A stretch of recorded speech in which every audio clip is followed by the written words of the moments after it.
కత్తెర పురుగు సమస్య చూడ్డానికి చాలా చిన్నగానే కనిపిస్తుంది. కానీ ఒక్కసారి పంటపై దాడి చేస్తే రైతుకు కంట్రోల్ చేయడం చాలా కష్టం. ఇది ఏ పంటలకు సోకుతుంది?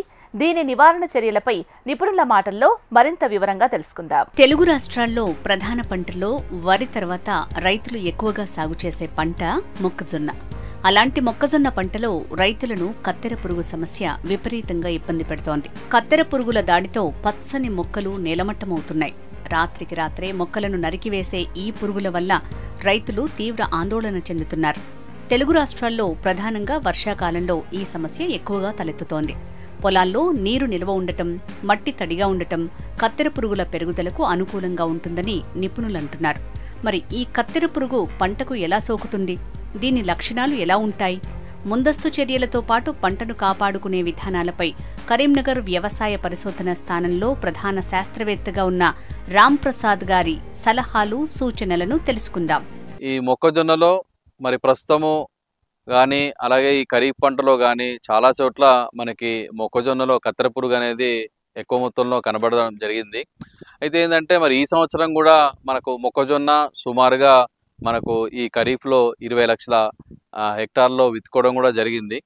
సో మరి ప్రస్తుత తరుణంలో మరి మొక్కజొన్నలో మరి ఈ కత్తెర పురుగు గురించి మాట్లాడుకున్నట్టయితే ముఖ్యంగా మరి మనకు ఉన్న ప్రధాన పంటల్లో వరి తర్వాత గోధుమ తర్వాత ఈ మొక్కజొన్న అనేది ప్రధాన ఆహార పంటగా కూడా చెప్పుకోవచ్చు.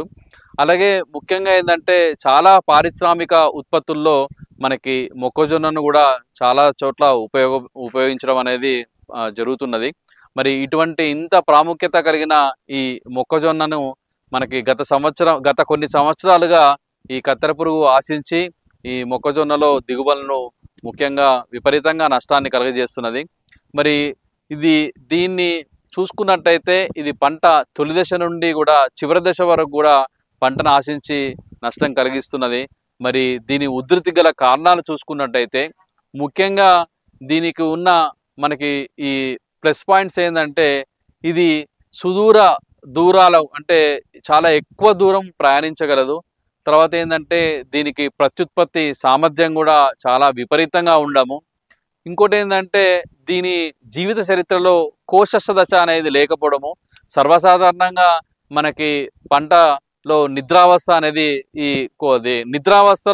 అంటే కోశస్థ దశలో నిద్రావస్థ అనేది లేకపోవడం అనేది దీనికి ఒక ముఖ్య కారణం కూడా చెప్పుకోవచ్చు.